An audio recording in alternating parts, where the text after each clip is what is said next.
अपनी प्रेमिका को दिल्ली में भीख मांगते हुए एक एमबीबीएस डॉक्टर देखता है तो उसको अपनी नज़रों पर यकीन नहीं होता है।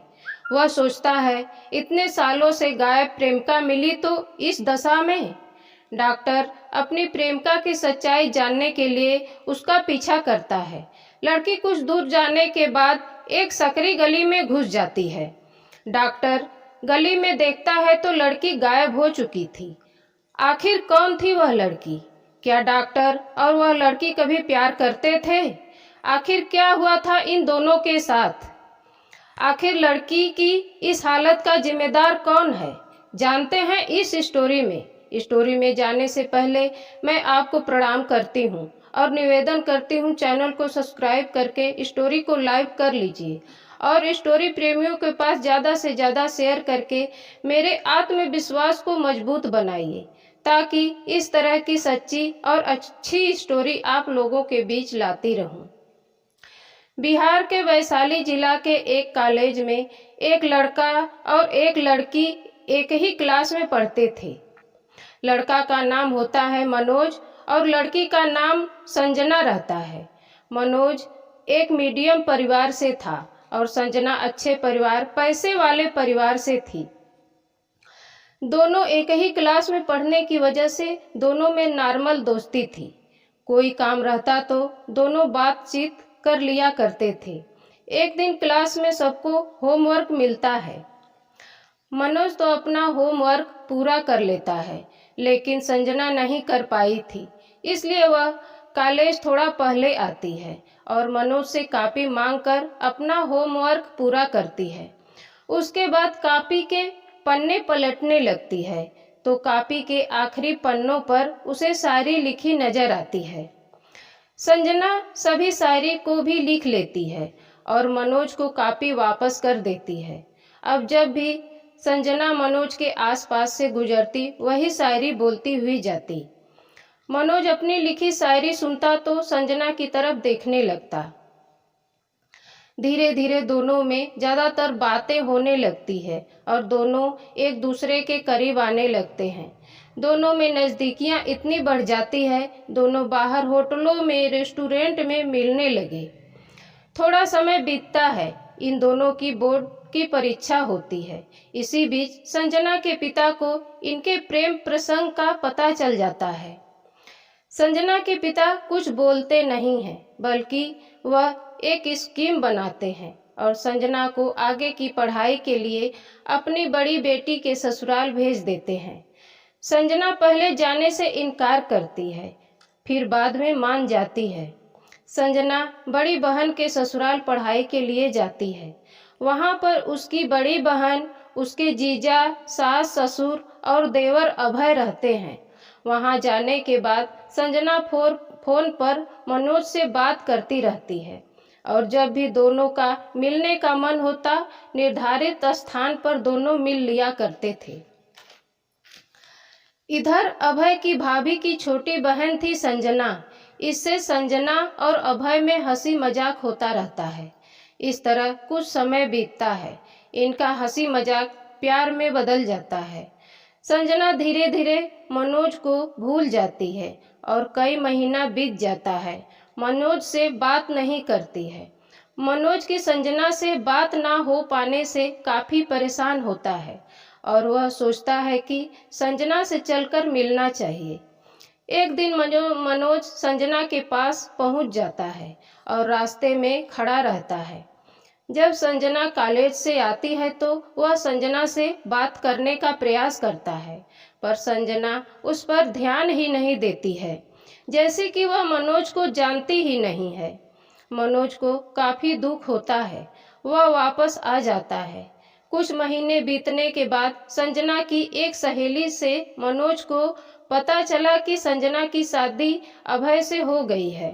संजना के पिता की यही चाल रहती है कि संजना को यहाँ से दूर भेज देने पर संजना मनोज को भूल जाएगी और वहाँ उसकी बहन का देवर है। दोनों एक साथ रहेंगे तो दोनों में नज़दीकियाँ होंगी और दोनों की शादी कर देंगे। इस तरह समाज में इज्जत बनी रहेगी। संजना के पिता अपनी चाल में कामयाब हो जाते हैं और दोनों की शादी कर देते हैं। अभय और संजना शादी से बहुत खुश थे।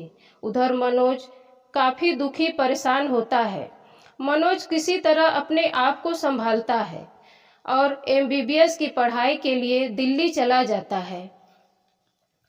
मनोज गरीब परिवार से था तो वह किसी तरह लोन कराकर अपनी पढ़ाई करने लगता है। 4-5 साल लोग का समय बीत जाता है। वह एमबीबीएस की पढ़ाई पूरी करता है और वह कमाने लगता है और आगे की भी पढ़ाई करता रहता है। करीब 6 साल बाद एक दिन मनोज अपने एक दोस्त डॉक्टर से मिलकर वापस जा रहा था तो उसकी निगाह अचानक एक लड़की पर पड़ी। मनोज चौंक पड़ा क्योंकि वह संजना थी। संजना को देखकर लग रहा था वह किसी के घर से झाड़ू पोछा का काम करके जा रही थी। कपड़े भी कुछ ठीक नहीं थे। मनोज संजना को रोकना टोकना चाहता था पर उसके दिमाग में बहुत सी बातें चल रही थी। मनोज संजना से कुछ दूरी बनाकर उसका पीछा करता है। वह जानना चाहता था संजना जाती कहाँ है, इसके साथ हुआ क्या है। कुछ दूर जाने के बाद संजना एक सकरी गली में घुस जाती है। जब मनोज गली के पास जाकर देखता है तो संजना गायब हो चुकी थी। संजना जब नहीं दिखी तो मनोज वापस चला जाता है और दूसरे दिन उसी समय मनोज उसी गली में एक तरफ खड़ा रहता है। तभी संजना आती है और एक घर में जाती है। मनोज भी उस घर में जाता है। संजना सीढ़ियाँ चढ़ते हुए चौथे मंजिल पर पहुंच जाती है। ऊपर के सभी रूम पर टीने की छत होती है। संजना एक रूम में जाती है और दरवाजा बंद कर लेती है। मनोज भी पीछे ही था। वह 10 मिनट तक वहीं खड़ा रहता है, फिर हिम्मत करके दरवाजे पर दस्तक देता है। संजना अंदर कपड़े बदल रही थी। वह सोचती है यहाँ रहने वाली कोई महिला आई होगी। वह अस्त व्यस्त कपड़े के साथ दरवाज़ा खोलती है। उसकी निगाह जैसे ही मनोज पर पड़ी उसने झट से दरवाज़ा बंद कर दिया। यह देखकर मनोज भी शर्मा गया। मनोज बोला, कपड़ा बदल कर आवाज़ देना। आधे घंटे का समय बीत जाता है। जब दरवाज़ा नहीं खुला तो मनोज फिर से दस्तक देता है। संजना दरवाज़ा खोलती है। मनोज रूम में जाता है। संजना एक तरफ सर नीचे करके बैठ गई। मनोज ने पूछा, यह क्या है संजना, तुम यहाँ कैसे आई? तुम्हारी यह दशा कैसे हुई? तुम्हारा पति अभय कहाँ है?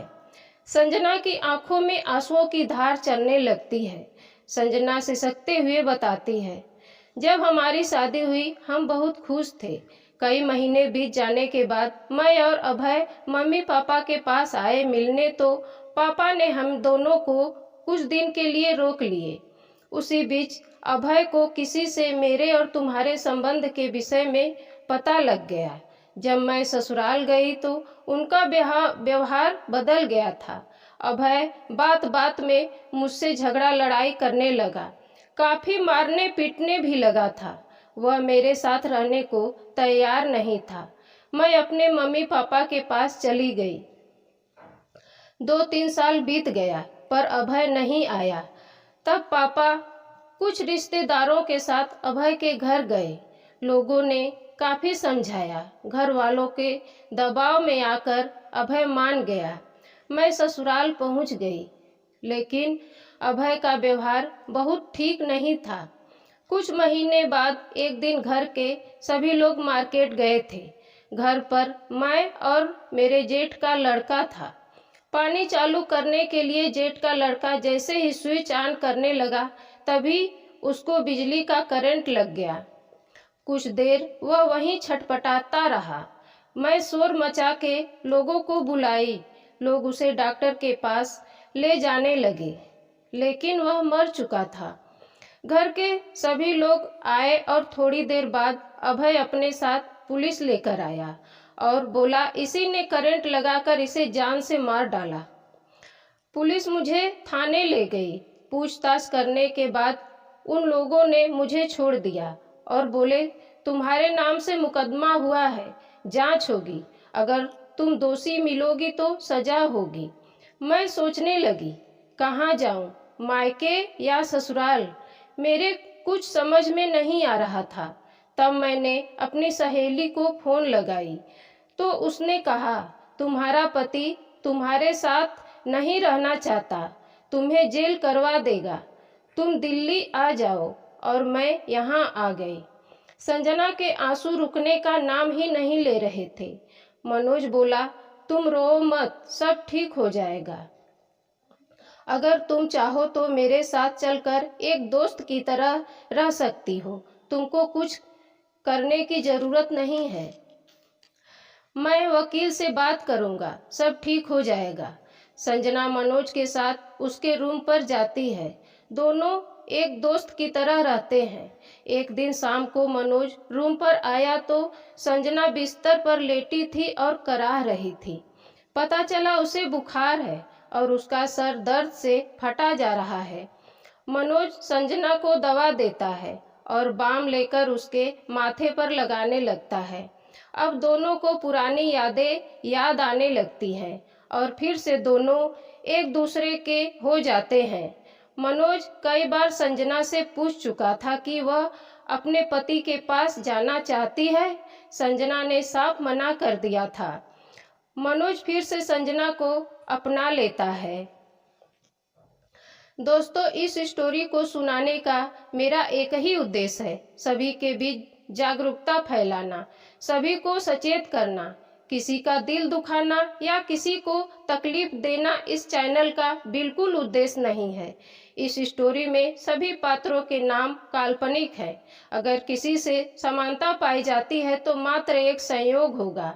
स्टोरी कैसी लगी कमेंट में लिखिए और लाइक करके ज़्यादा से ज़्यादा शेयर कीजिए। जय हिंद, जय भारत।